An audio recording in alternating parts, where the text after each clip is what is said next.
Buenas noches, saludos a todos. Soy el doctor Restituyo, presidente del APSI, que es la Asociación Hispana de Profesionales de la Salud, con nuestro invitado, el doctor Alex David Cueto Santillán. En breve será introducido por la doctora Kenia Félix. Hoy, miércoles 19 de octubre del año 2022, un tema de gran interés en la neurocirugía y también en la medicina interna y la cirugía, adenomas hipofisiarios, el cuadro clínico, también con sus indicaciones quirúrgicas. Así que le agradecemos a nuestro invitado que traiga este tema de tanto interés para un área especializada, pero también de interés para la medicina en general, incluyendo los cirujanos.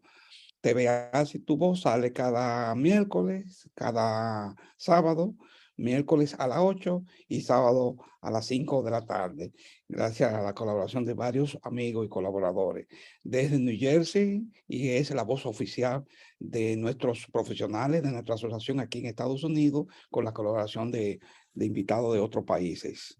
Ya sobrepasamos más de 1000 suscriptores, le agradecemos su apoyo. A los que han entrado por primera vez, le pedimos que se suscriban para seguir dando visibilidad a este gran esfuerzo que hacemos.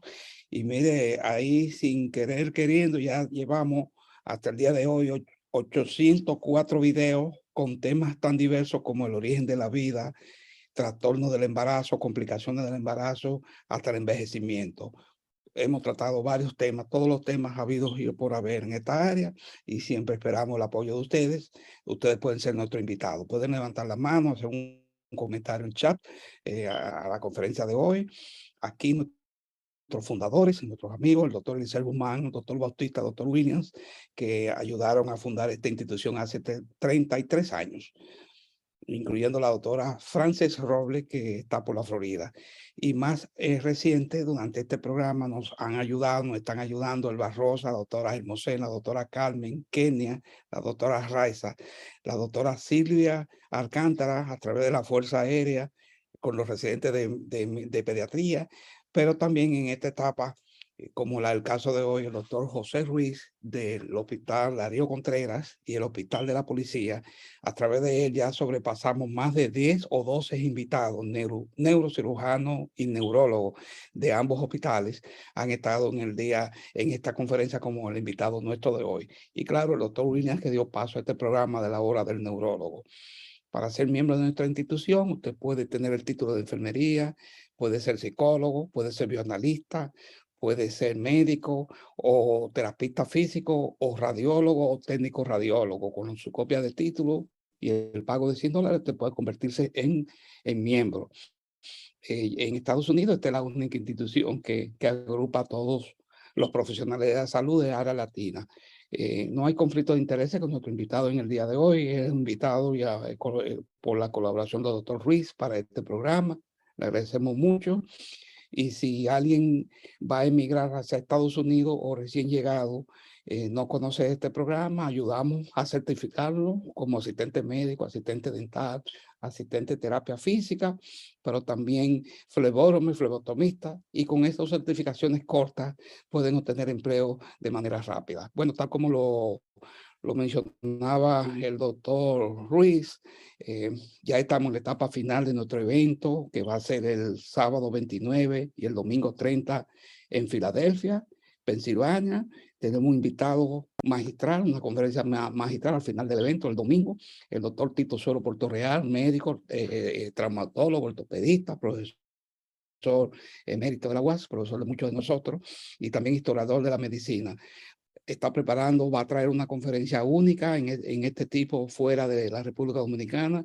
Es 131 años en la evolución de la medicina dominicana a través de sus médicos. Una condensación del desarrollo de la medicina a través de sus protagonistas, los médicos dominicanos, desde la fundación de la Asociación Médica Dominicana, hoy Colegio Médico, hasta el día de hoy. Estamos invitando a nuestros miembros, sobre todo los que viven por la Florida, a participar en esta feria, que ahí vamos a estar un grupo de colaboradores el sábado 12 de noviembre, ese es después del Congreso. Ahí tenemos tiempo, porque hay varios invitados ya que están confirmados participar ahí. Así que pueden reservar su espacio para estar el sábado 12 de noviembre en Lake Worth, en la Florida. Este es parte del programa nuestro, del programa que vamos a tener, que es variado. Vamos a tener un tour. Aquí algunos profesionales de los ya confirmados que van a estar, doctoras, psiquiatras, internistas, administradores de programas aquí en Estados Unidos, dentistas, como el caso de la doctora Moreta.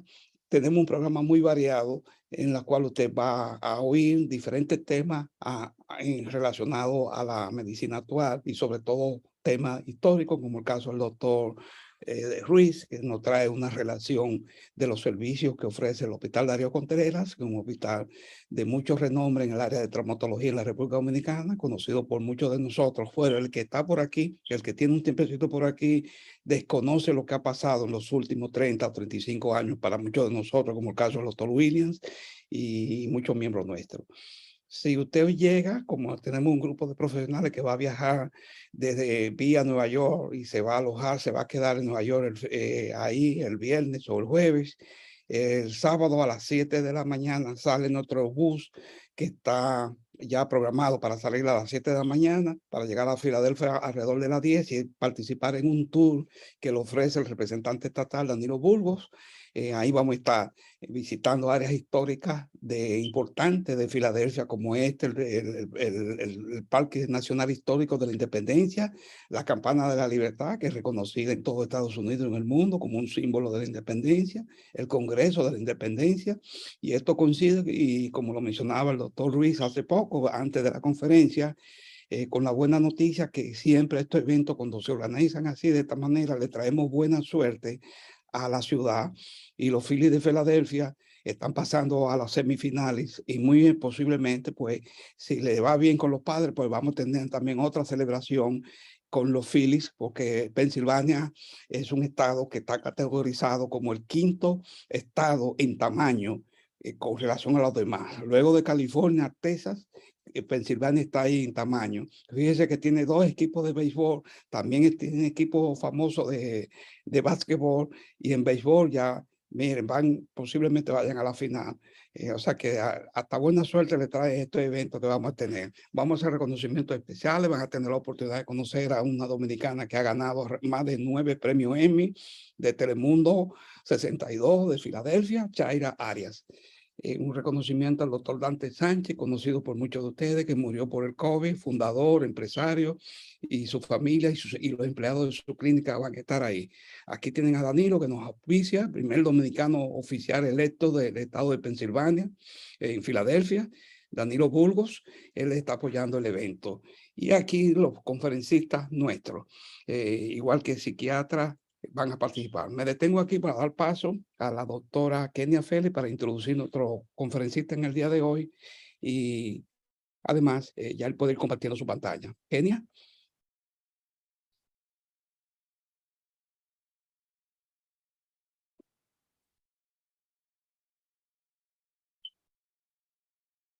Sí, Kenia tiene su micrófono abierto. Está apagado el micrófono. Kenia, háblalo ahí. Muchas gracias, doctor. Adelante, sí, sí.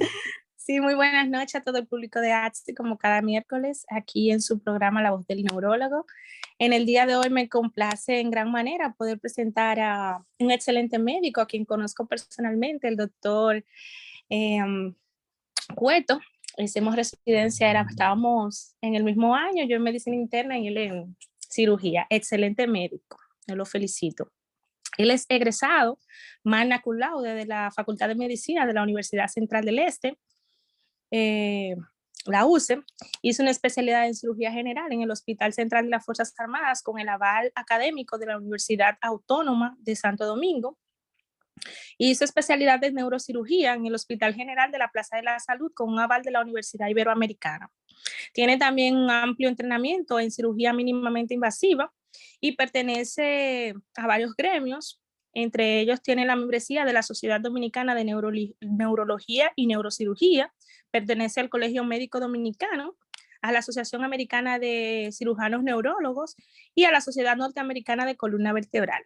Así es que con su amplio currículo lo dejamos para que en el día de hoy pueda desarrollar el tema que viene a tratar, un tema bastante importante que es son los adenomas hipofisiarios, los síntomas y las indicaciones quirúrgicas. Así es que adelante, doctor, el espacio es suyo. Hola, buenas noches. Quiero dar oficialmente el agradecimiento a la Asociación de Profesionales de la Salud Hispánicos de Nueva York por la invitación, especialmente a través del doctor José Isidro Ruiz, quien mi profesor y amigo, quien compartimos mucho durante esos arduos años de residencia. Esta noche quiero conversar con ustedes el tema de adenomas hipofisarios, específicamente la sintomatología y las indicaciones quirúrgicas. Ese ha sido uno de los temas que ha sido mi pasión dentro de la neurocirugía y que de forma inadvertida a veces pasa por la consulta de muchos de nosotros, a veces ginecólogos, obstetras que están atendiendo las manifestaciones clínicas propias por la galactofrea o por lo demás, y a veces pasa desapercibido la posibilidad de una lesión tumoral en esa zona. No tengo ningún conflicto de interés, como se había mencionado anteriormente, solamente vamos a hacer un pequeño conversatorio sobre las características de esta lesión.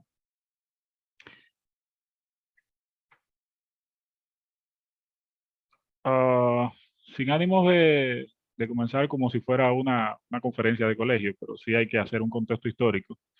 De lesiones de la hipófisis no se está hablando ahora. De hecho, Pierre Marie, fue un neurólogo francés, ya para el año 1886 fue la primera persona quien profesionalmente hizo una descripción sobre una patología de la hipófisis.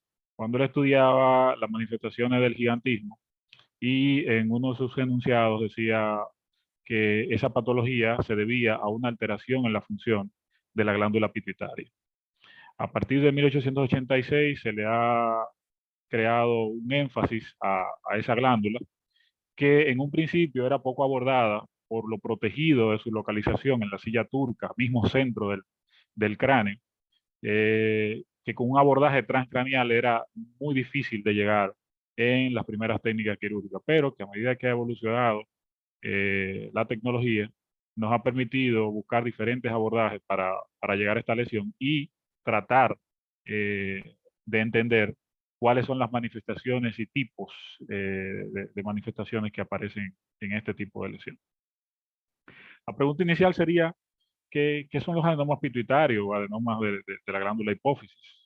Si bien sabemos de nuestras clases de embriología, nosotros tenemos esta estructura que se encuentra a nivel del centro del cráneo, en la base del cráneo, en una zona denominada la silla turca, denominada la hipófisis, que tiene dos componentes, un componente que viene del sistema nervioso de la placa ectodérmica, que es la neurohipófisis, no está asociada a los tumores hipofisarios que comúnmente nosotros vemos, y una parte anterior, que es lo que se llama la adenohipófisis, o la parte glandular de esa estructura. Un adenoma hipofisario no es más que una proliferación anormal, igual que cualquier tumoración, de las células que componen esa porción de la glándula, la adenohipófisis. La epidemiología de esta lesión, bueno, es una lesión que tiende a manifestarse principalmente en el género femenino. De hecho, buscando este estudio comparativo de epidemiología, en más del 60% de los casos, en todas las poblaciones estudiadas, tanto poblaciones latinoamericanas como poblaciones norteamericanas, Argentina, Canadá, Islandia, la isla de Malta, en Bélgica, en todas partes es una patología con mayor presencia en el género femenino. Y una característica que tiene importancia es que a pesar de que en los textos iniciales, cuando aquellos que estudiamos medicina o que estudiaron medicina hace más de 10 años, hicieron el grado de médico, se hablaba de que los adenomas hipofisarios no funcionantes eran el tipo de adenoma más común que se presentaba. En esta tabla, que es recién de ahora del año 2020, se puede ver que los adenomas no funcionantes, los segundos recuadros rojos de la glándula pituitaria, lo que representan en la mayoría de las poblaciones, con algunas excepciones, aproximadamente un tercio del total de los adenomas. Y esto ha venido a cambiar después de que la Organización Mundial de la Salud, en su clasificación de los tumores del sistema nervioso, haya creado un énfasis en lo que es el estudio biomolecular de los tumores. O sea, ya no solamente nos restringimos al análisis histológico que realiza el patólogo y la discriminación en base a su conocimiento de qué tipo de lesión es, cuál es el origen o la etiología genómica de su, o sea, estructural de las células que lo componen, sino que ya no vamos a componentes, biomarcadores que determinan una forma más específica la tipología del tumor y hasta la agresividad que se puede esperar de esa lesión. Como se puede ver en este recuadro, esta gráfica de pastel, los adenomas no funcionantes de la glándula hipófisis actualmente representan aproximadamente un tercio, un 30% de todos los tumores que se generan en esta glándula hipófisis, siendo los adenomas funcionales actualmente el tipo de lesión que se presenta con mayor frecuencia. De todos estos funcionantes, el prolactinoma por mucho siempre ha sido el tipo de expresión glandular que mayor se presenta. Es lo muy característico, aquella femenina que llega a la consulta de su ginecólogo porque tiene alteraciones en su ciclo menstrual, porque piensa que está embarazada, está presentando secreción a través de los pezones, una galactorrea, se hace la prueba de embarazo, pero que está negativa, entonces, doctor, ¿qué pasa? Y lo común y la evolución normal es que su ginecólogo decide hacerle un control hormonal, se da cuenta que las hormonas están alteradas, le manda a hacer una tomografía de cráneo y, oh, sorpresa, tenemos una lesión a nivel de la glándula hipófisis. En segundo lugar, tenemos lo que son la alteración de la hormona del crecimiento, que se manifiesta en la edad infantil como un gigantismo, ya que las uniones de metáfisis del hueso no están fusionadas y hay un crecimiento desproporcionado de las estructuras óseas. Y ya en el adulto, que es cuando ya esas uniones sí están fusionadas, entonces se presenta con lo que es la acromegalia. Estaría de más decir la característica de ese tipo de lesión. Afortunadamente, solamente un 4%, y aún así es mucho, de los adenomas funcionales son los que componen el síndrome o la enfermedad de Cushing, que esto, para detallarlo, sería una conferencia aparte, porque tiene unas características súper especiales, comprende a los endocrinólogos, a los neurocirujanos, inclusive muchas áreas de medicina interna. Y hay un 1% que representan lesiones que histológicamente están compuestas por células funcionales, dígase que pueden estar compuestas por células que secretan prolactina, pero que no tienen una secreción tan elevada, que presentan una manifestación clínica o algo identificable, una sintomatología identificable, sino que solamente en el estudio inmunohistoquímico es que se determina. Y eso ha sido el boom a partir del 2016, cuando se hizo la segunda revisión de la clasificación de los tumores del sistema nervioso central por parte de la Organización Mundial de la Salud. La sintomatología de los adenomas hipofisarios es bien florida, desde cefalea, alteraciones visuales, cansancio inexplicable, cambios en el estado de ánimo, irritabilidad, cambios en los ciclos menstruales, disfunción eréctil en el hombre o incapacidad para mantener una buena erección, ginecomastia y galactorrea tanto en la mujer como en el hombre, la acromegalia y el síndrome de Cushing.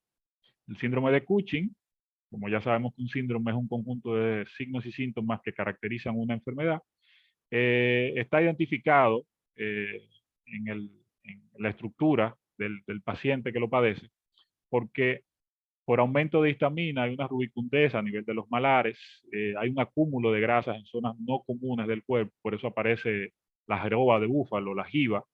Hay una hiperfragilidad capilar y eso hace que estos tipos de pacientes tengan una predisposición a lo que son las contusiones subdérmicas, esos moretones de forma muy fácil, muy frágil.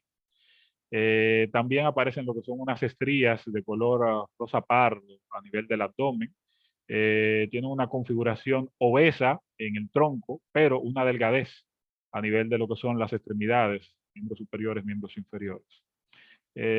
Y esos son los signos evidentes, porque aparte de laboratorio y en la parte clínica hay alteraciones en el control de la tensión arterial, hay cambios en el ciclo de sueño por el descontrol hormonal que puede ocurrir, hay alteraciones hemáticas, o sea, el síndrome de Cushing engloba muchas áreas y solamente mencionarlo de que es una entidad que se produce por una tumoración a nivel de esta glándula. Sin embargo, el síntoma más característico que hace que el paciente llegue a ser evaluado, o que acuda a buscar una asistencia médica fuera de esa paciente femenina que le mencioné, es la pérdida de la agudeza visual, como dicen los pacientes, pero que realmente es una restricción del campo visual porque la agudeza visual como tal no tiende a verse alterada. A su izquierda, en la pantalla, se ve lo que es un campo visual normal, muy característico, es lo que se ve entonces a la derecha. Si recordamos de aquellos tiempos, cuando se dieron las sesiones de neuroanatomía o que se hablaba de las vías visuales, sabemos que la lesión de un nervio óptico conlleva a una ceguera específica del globo ocular afectado, sea izquierdo o sea el derecho. Pero debido a la localización de la glándula hipófisis en la silla turca, es el mismo centro en la base del cráneo, ya en el margen entre la fosa craneal anterior y la fosa craneal media, encima tiene lo que es el quiasma óptico, y el quiasma óptico hace un cruce, lo conforma un cruce de las vías nasales de ambos globos oculares, que en la función de la retina, las vías nasales lo que hacen es que ven los campos visuales temporales, campos opuestos. Eso provoca que la compresión o el daño a nivel del quiasma óptico nos cree una ceguera hacia los campos visuales laterales, lo que es conocido como una hemianopsia bitemporal. Y es la característica que vamos a encontrar en este tipo de lesión tumoral cuando tiene un crecimiento hacia arriba, un crecimiento supracelular. Lo muy característico cuando el paciente llega y comienza a decir la sintomatología son los dolores de cabeza, pero lo de la agudeza visual, al ocurrir de forma paulatina, porque son tumores que histopatológicamente son benignos y de crecimiento muy lento, el paciente tiende, por experiencia y en lo que he visto, tiende a acostumbrarse a su déficit visual porque no se instaura de forma aguda, sino que es un déficit visual que se va instaurando de forma gradual y el paciente se acomoda. Y de hecho, cuando usted se sienta y le está haciendo la anamnesis, le dice, ¿usted siente que no ve bien hacia los lados? Dice, no, yo veo bien. Yo lo que pasa es que tengo dolores de cabeza frecuentes y no lo relaciona con eso. Entonces usted pone al paciente a mirar con la vista fija hacia el frente y le hace una evaluación de su campo visual, buscando hacia los bordes laterales. Y se da cuenta que el paciente tiene una incapacidad para ver en el rango visual temporal. Y entonces, para constatarlo, entonces tendemos a mandar al paciente a hacer lo que es la campimetría visual y ahí se tiene el resultado tangible que se puede ver. Sin embargo, el paciente tiende a no darse cuenta de que tiene ese déficit. Esto se explica por varias cosas. Nosotros tenemos dos clasificaciones en cuanto a los adenomas de la glándula pituitaria. Una situación es que el adenoma dentro de la silla turca, y estamos viendo ahí unas imágenes en la columna de la derecha de resonancia magnética en cortes coronales, y un esquema de diagrama en la parte izquierda, donde vamos a tener estructuras como son a nivel de la silla turca, tenemos estas dos estructuras importantes, no sé si se ve la flecha, pero tenemos estas dos estructuras importantes Sí, se ve la que flecha, son, sí, como no. perfecto, que son las arterias carótidas. Las arterias carótidas, tanto izquierda como derecha. La carótida en su estructura tiene una porción que está dentro del seno cavernoso y una porción paraclinoidea que luego se va a supraclinoide y se divide en cerebral media, cerebral anterior, y ya eso está más adelante. Nosotros clasificamos a los adenomas hipofisarios en el plano coronal de acuerdo a si invade o no el espacio entre las carótidas a los lados. Dígase que para nosotros un adenoma hipofisario grado 0 es aquel adenoma que está contenido dentro de la glándula, no pasa los márgenes de la glándula y no invade hacia el espacio del seno cavernoso que se encuentra a ambos lados de la silla turca.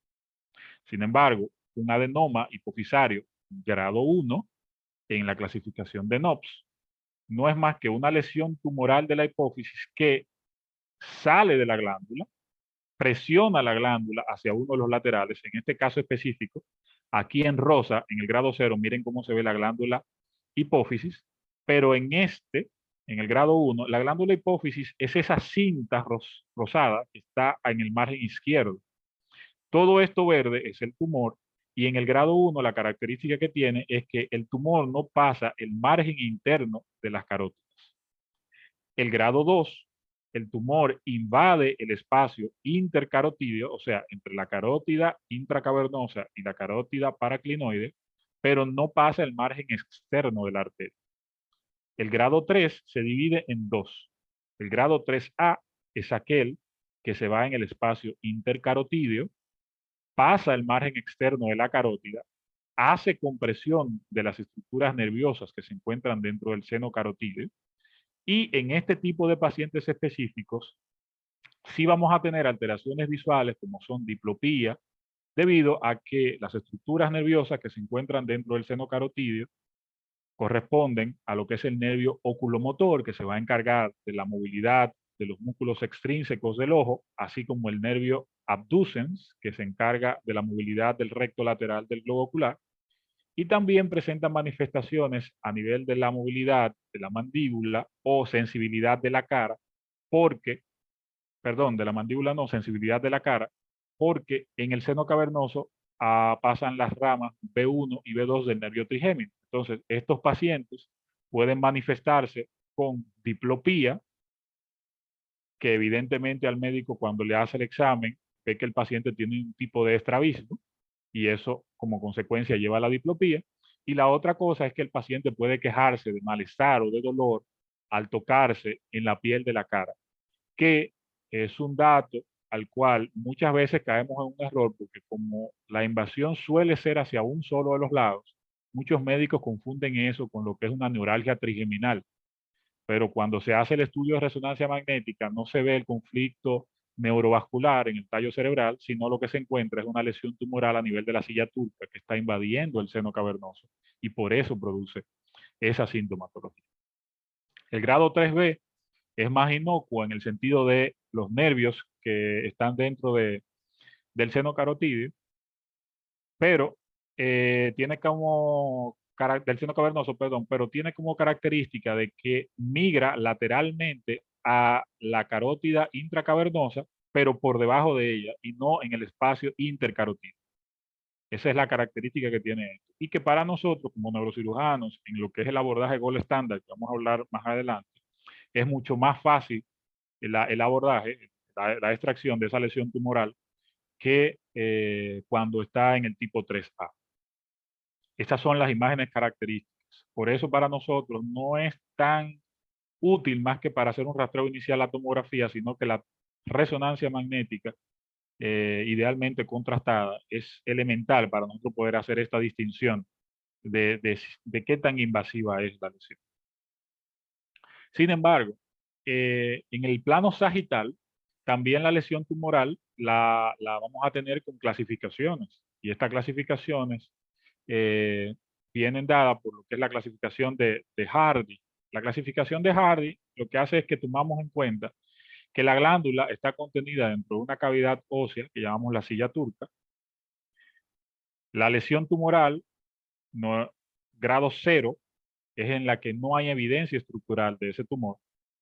La grado 1 es cuando hay una lesión pequeña, pero que no hace desplazamiento de la glándula hipófisis, hasta llegar a la grado 5, donde es una lesión tumoral que erosiona la silla turca. De hecho, esos son tumores que cuando uno hace el abordaje, al abrir el seno esfenoidal, el seno aéreo esfenoidal, tiene la lesión inmediatamente aflorando a nosotros, porque ya erosionó toda la base del cráneo.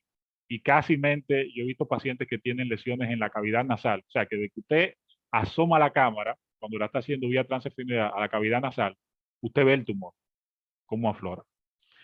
Esos pacientes que tienen esa migración del tumor de forma caudal, o sea, hacia abajo, hacia el hueso, no presentan tantas manifestaciones visuales, porque como le dije, las manifestaciones visuales son características de los tumores que tienen un crecimiento supracelular, o sea, hacia arriba, y los tumores que tienen crecimiento lateral hacia los senos cavernosos, por la compresión de los nervios que mencioné anteriormente. Entonces, en este cuadro de acá tenemos lo que es la representación de lo que sería el quiasma óptico y lo que sería la compresión del quiasma óptico por el crecimiento hacia arriba, o sea, lo contrario a esto, por el crecimiento hacia arriba de la lesión tumoral. Ese crecimiento hacia arriba de la lesión tumoral es el que explica, o sea, todos los síntomas de los adenomas hipofisarios se explican por dos cosas, o por alteraciones hormonales que son debido a, uno, la compresión hace que se supriman, se inhiban las hormonas que secreta la adenohipófisis o hacen que se produzca demasiado. Y cuando hay tumores con un crecimiento aberrante supracelular, comprimen más arriba lo que es el hipotálamo, que nosotros sabemos que el hipotálamo forma parte del eje hipotálamo hipofisario, que es donde está la regulación hormonal de casi todas las precursoras o hormonas principales del cuerpo. Entonces, de ahí vienen las manifestaciones hormonales. Y eso es lo que lleva a que el desequilibrio hormonal lleva a cansancio, la presión que existe sobre el diafragma celar que divide la silla turca de lo que es la fosa craneal media, produce dolor de cabeza porque el cerebro como tal es un órgano que no duele, de ahí el que se nos permite a nosotros hacer un abordaje del cráneo y dar anestesia inicialmente local sobre la dura madre, despertar al paciente y resecar un tumor cerebral con el paciente despierto, porque el cerebro no duele, y solamente es la dura madre la que presenta esa manifestación de dolor. En este caso, como la dura madre está traccionada porque el tumor aprieta el diafragma celular, un repliegue de dura madre, eso da dolor. Y se manifiesta con la cefalea que refiere el paciente. Sin embargo, hay una, en la parte D y E, hay una característica de que hay pacientes que no presentan la sintomatología de déficit visual característica de la imagen que le mostré anteriormente, o sea, esta, la hemianopsia bitemporal, sino que pueden tener un grado de déficit en los campos visuales menor en un lado que en otro, porque hay tumores que tienen esta forma, que tienen un crecimiento asimétrico, no tienen un crecimiento supracelular simétrico, sino que presionan más el diafragma celular y por consiguiente arriba del diafragma el quiasma y el nervio óptico de un lado. Por eso pueden presentar manifestaciones monoculares o muy leves manifestaciones de un lado y mayor florida de otro. Esas son características que también vamos a tener en cuenta para cuando se le envía al paciente a realizar una campimetría visual. Clínicamente, nosotros podemos encontrar de forma fortuita una lesión tumoral al hacerle una tomografía de cráneo a un paciente que llega a la consulta por referir dolor de cabeza y que esos pacientes no presentan ninguna sintomatología porque en cuanto a las alteraciones hormonales, porque sería ya un poquito más fácil cuando el paciente llega con galactorrea o cuando el paciente, en el caso del hombre, se atiende con el urólogo por una disfunción eréctil, el urólogo evalúa dentro de su área todo lo que compete y si no encuentra nada y es una persona que tiene un amplio margen de conocimiento de otras posibles causas, le va a indicar una tomografía de cráneo y de ahí lo va a enviar al neurólogo o al neurocirujano. Esos pacientes que presentan esas alteraciones hormonales es fácil, porque generalmente el médico que lo acepta o lo capta, le hace un perfil hormonal, se da cuenta que hay una alteración y por razonamiento lógico, donde se produce esa hormona, entonces tengo que buscar el problema allá arriba. Sin embargo, los pacientes que tienen lesiones tumorales que no son funcionales, dígase las que no están secretando hormonas, al menos en una cantidad que sea clínicamente significativo y haga alteraciones. Entonces, deben de entrar dentro de este algoritmo de proceso para tratar su enfermedad. Clínicamente no funcionante, un adenoma hipofisario, si está asintomático y es un adenoma que está dentro de la silla turca, o es un macroadenoma pero está asintomático, o fue un hallazgo incidental, o fue un microadenoma con excepción del adenoma de Cushing, que es un microadenoma, pero tiene una clínica muy florida por las alteraciones que producen la ACTH y demás. Esos pacientes no necesariamente son candidatos a una cirugía. Esos pacientes pueden entrar dentro de un protocolo de seguimiento con resonancia magnética y controles hormonales, siendo evaluados anualmente por 2 años, y si no hay crecimiento evidenciado, entonces se le puede hacer un seguimiento cada 5 años. Claro, si es un paciente ya con un macroadenoma que está haciendo compresión sobre las estructuras nerviosas supracelares, ya sea el quiasmo o las estructuras que se encuentran dentro del seno cavernoso, porque tienen una extensión extracelular, deben ser sometidos a lo que es el abordaje estándar de hoy en día, que es el abordaje transnasal, transesfenoidal endoscópico, o la cirugía transnasal endoscópica, que es lo que se abrevia ahí como TSS. Esa misma medida también debe ser valorada en los pacientes que estuvieron en seguimiento porque tienen conocimiento de que tienen un adenoma hipofisario, pero que no tenía manifestaciones clínicas. Sin embargo, a partir del primer año, del segundo año o dentro del seguimiento a los 5 años, se hace la comparativa y se ve que el tumor ha tenido crecimiento. Estos pacientes que tienen crecimiento gradual de la lesión tumoral aún no lleguen a presentar los síntomas y se evidencia en más de 2 seguimientos continuos, entonces son pacientes que se debe proponer una resección quirúrgica. ¿Dónde está la excepción a esto? La excepción a esto ocurre solamente en el prolactinoma. El prolactinoma, de entrada, no se debe valorar a cirugía. El prolactinoma, los ginecólogos bien saben, que tiene una muy buena respuesta a lo que es la cabergolina. La cabergolina, que es un agonista dopaminérgico que actúa sobre los receptores de dopamina tipo 2, lo que hace es que satura a los receptores dopaminérgicos tipo 2 y por un feedback negativo, saturando eso, hace que se produzca menos prolactina. Al producirse menos prolactina y también tener ese feedback negativo sobre lo que es la glándula hipófisis, la lesión tumoral tiende a regresar y disminuye de tamaño. Y se puede mantener el control con la ingesta de prolactina, de cabergolina, perdón. En ese caso, el tratamiento, el gol estándar es mantener el tratamiento médico con cabergolina inicialmente. Ahora, estos pacientes que ya le dimos la cabergolina y que a pesar de darle la cabergolina mantienen un crecimiento tumoral evidente o, aunque no tengan un crecimiento tumoral evidente, mantienen niveles elevados de prolactina, sí son candidatos entonces a cirugía. Y en ese caso, la cirugía pasa a ser el tratamiento definitivo. Todo paciente que se somete, a una cirugía transesfenoidal endoscópica para la resección de un tumor de hipófisis, debe de tener un control tumoral entre los 3 a 6 meses de la cirugía. Un control de resonancia, entre los 3 a los 6 meses. Ese control de resonancia es ideal entre los 3 a 6 meses porque muchas veces no logramos hacer una resección total y ocurre un proceso inflamatorio y de acomodación que si hacemos la resonancia dentro de los primeros 15 días, tiende a darnos falsos positivos sobre el residuo tumoral. Inclusive, muchas veces cuando se reseca el tumor, queda la silla turca vacía y nosotros tenemos que rellenarla o con un injerto de grasa, que le traemos del mismo paciente, o también podemos utilizar materiales sintéticos como el esfongostán, el gelfón, para prevenir que el diafragma celular se hernie a través del defecto que dejó el espacio tumoral y la apertura que nosotros hacemos en la base del cráneo, y eso puede producir que se rompa la aracnoides y salga lo que es una fístula de líquido cefalorraquídeo transnasal, que es algo catastrófico en este tipo de cirugía. Entonces se realiza entre los 3 a 6 meses el control. Si hay un remanente tumoral, En ese control de resonancia magnética nosotros tenemos varias opciones. La número uno es que si el remanente tumoral no es significativo, podemos entrar al paciente a un protocolo de observación, similar al protocolo de observación que mencioné anteriormente.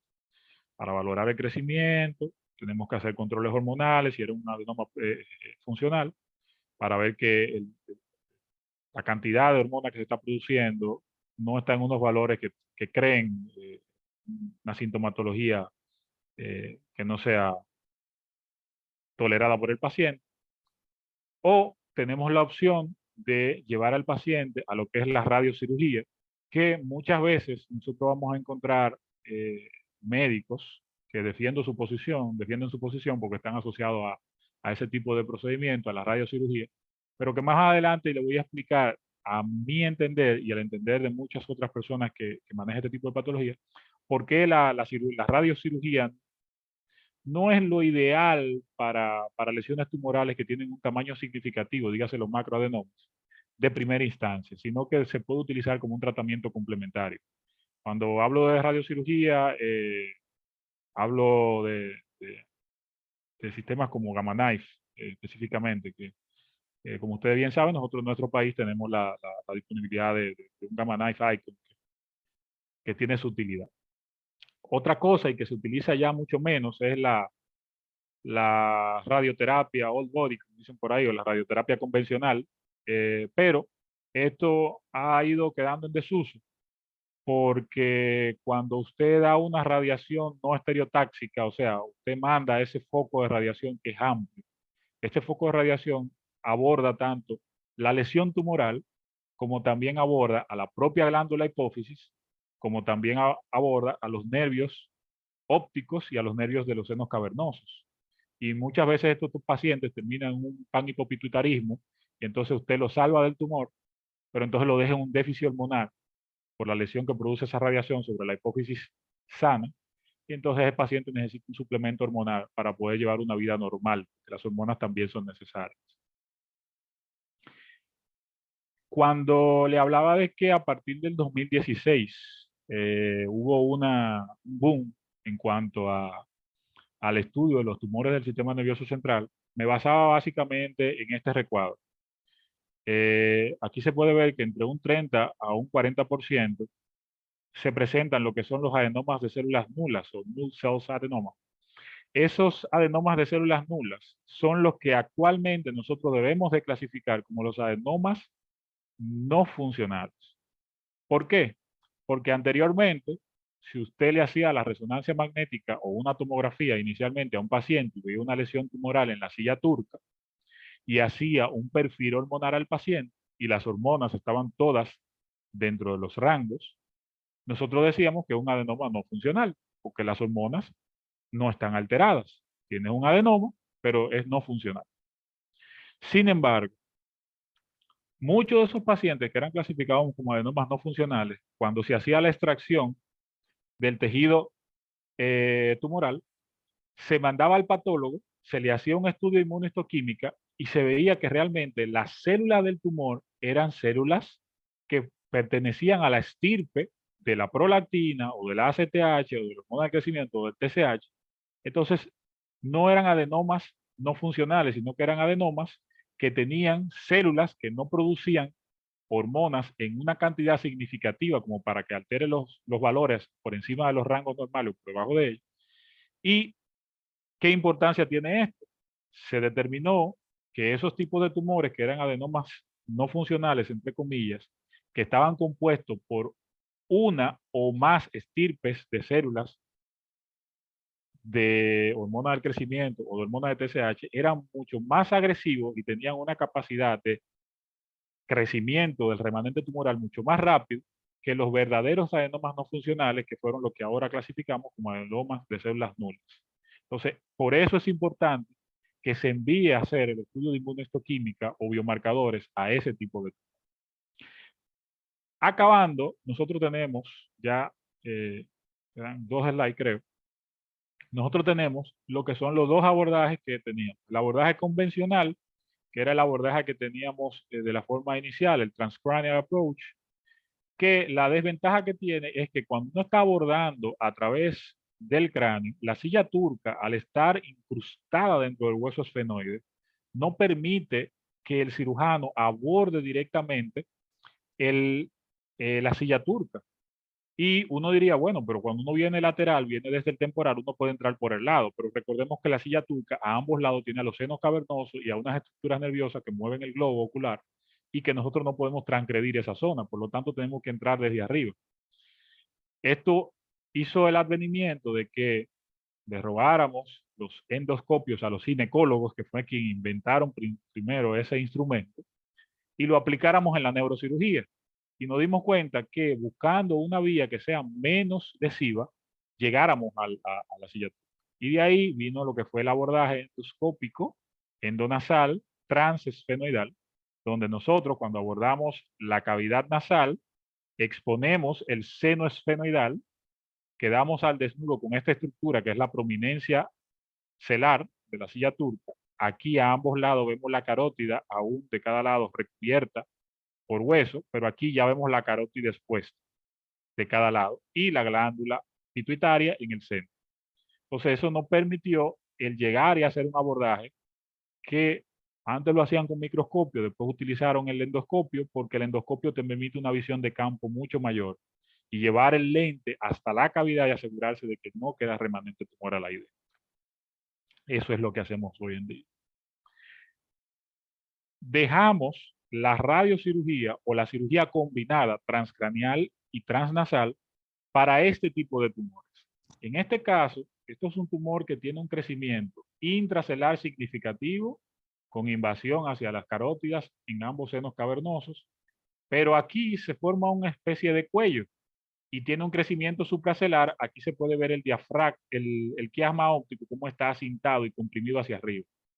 Entonces, muy característico y muy acertado, alguien lo clasificó y le dio el nombre a ese signo como el signo de Snowman Sign o el signo del hombre de nieve, porque justamente parece un hombrecito de nieve, dos bolitas, una debajo, una arriba y un cuellito donde tiene esta bufanda, el hombre de nieve, que cuando nosotros tratamos de abordar por debajo este tumor, podemos resecar esto.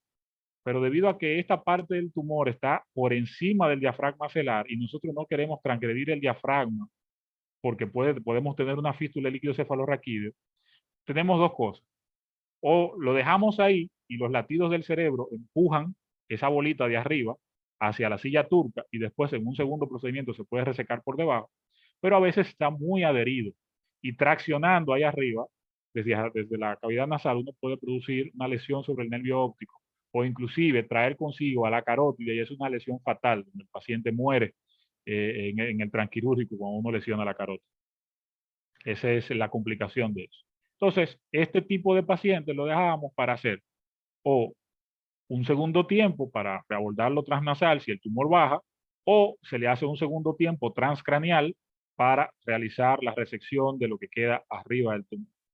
Cuando hacemos la resección del tumor por debajo, pero el tumor se invade la silla turca, el seno cavernoso, entonces nosotros ahí sí nos auxiliamos de lo que es la radiocirugía. ¿Por qué no usamos la radiocirugía en estos macroadenomas de forma inicial? Por una sencilla razón. En la radiocirugía de forma aguda no hay una reducción del tumor. Lo que sucede es que la radiación, diferente a la radioterapia convencional, se fracciona en múltiples haces. Entonces, como por aquí va una cantidad de radiación, por este haz, por este haz y por este haz, la suma total de lo que vamos a utilizar es cuando llega el rayo al target, o sea, a la zona del tumor. Mientras cada rayito va pasando por una vía diferente, esas zonas por donde pasa ese rayito separado recibe una radiación menor a que usted tomara una radioterapia convencional y mandara toda la radiación hacia la cabeza y radiara la cabeza completa. Entonces, en esa ventaja tenemos la radiocirugía. Ahora bien, los tumores pequeños sí se pueden tratar inicialmente con radiocirugía. ¿A qué hablamos de tumores pequeños? Tumores de menos de 7, 6 milímetros, dicen ahora. Inicialmente decían por menos de 4 milímetros de tamaño. Eso se puede tratar con radiocirugía, con gamma knife. Ahora, los macroadenomas, cuando usted le da radiación, lo que ocurre es que la misma radiación hace un proceso de necrosis inicial que produce un edema. Entonces, si usted tiene un tumor que por su volumen está creando presión y eso es lo que está dando el problema, y a eso lo radia, le da radiación y aumenta porque se dematiza, entonces los síntomas son peores y puede terminar lesionando. Entonces, lo que conlleva es que usted haga una citorreducción del tumor a través de una cirugía transesfenoidal. Si logra sacarlo todo el tumor de una forma segura, o sea, safe surgery es lo primero, entonces usted hace la resección total. Pero el hecho de que usted no haga resección total no es penalizado, porque lo importante es sacar vivo al paciente y funcional. Entonces usted deja ese remanente tumoral. Si en el control a los 3 a 6 meses ese remanente tumoral es pequeño, entonces usted siempre tiene la opción de mandar al paciente a radiocirugía, porque ya usted hizo una descompresión y ya el paciente tiene la capacidad de tolerar ese edema que se va a producir de una forma más factible sin tanta sintomatología. Hasta hoy en día eso es lo que tenemos con los tumores hipofisarios. Básicamente son dos los avances más importantes que hemos tenido, y es la tipificación con biomarcadores, que habla de la agresividad y del crecimiento, y el cambiar el abordaje de la forma transcraneal al gold standard, que es el transesphenoidal approach, o el abordaje transesfenoidal, que es lo que la indicación actual. Si tienen alguna pregunta, estamos a la Muy bien. Muchas gracias, doctor Cueto. Excelente, muy didáctica, muy interesante su presentación y bien completa. Kenia, vamos a abrir los micrófonos, ya están Gracias, abiertos. Cueto, gracias. Para el que quiera hacer alguna pregunta, puede levantar la mano y le damos el turno. Doctor José Ruiz, ¿quiere hacer algún comentario? Ya vamos a darle las gracias, Cueto, por asistir y aceptarnos la invitación.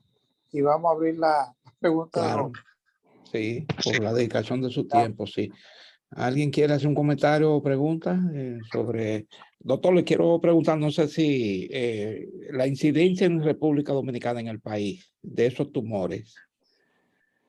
La incidencia en la República Dominicana, nosotros estamos dentro del parámetro en 1 por 1000 todavía. Okay. Se puede decir. Nosotros no llevamos, obviamente, en el país, lamentablemente no se lleva una estadística, un buen registro estadístico. Sí, sí. Por lo tanto, determinarlo por poblaciones o determinarlo por regiones es muy difícil. No se Aquí tiene en el todavía. país actualmente, fuera de la Plaza de la Salud, fuera de Secanot y en algunos centros privados donde esos médicos que trabajan en esas instituciones hacen la práctica, casi en ningún otro lugar se hace ese tipo de cirugía. En Santiago, a nivel del HOMS y a nivel de la Clínica Coromina, se puede encontrar, y ya nosotros que salimos de la Plaza de la Salud estamos implementando el hacer ese procedimiento ya en lo que dicen por ahí el campo. Pues si no es Santiago, no es la capital, es el campo. Okay. Estoy en La Vega. Perfecto. En el Juan Bosch no se está haciendo. En el Juan Bosch no se está haciendo. Nosotros compramos todos los instrumentos y yo tengo todo el instrumental, y de forma particular lo que vamos a tratar de ahora, en este próximo año, comenzar a hacerlo en el traumatológico, porque el doctor Abreu, sí. Oye, el doctor Franklin Abreu, que es el jefe del departamento, se ha visto muy motivado en querer instaurar eso, porque no solamente es trauma, la neurocirugía es un poquito más allá, entonces queremos hacerlo. Sí. El doctor El problema es que los equipos en todos los hospitales no están restituidos. El equipo de el endoscopio y ese aparataje no es normal que encuentre uno en muchos hospitales. Pero la cirugía, la anterior, la cirugía transcraneal, la hace donde quiera, cualquiera. Exacto, la cirugía transcraneal se hace donde quiera. Lo que pasa es que la modernidad ha llevado a que uno busque.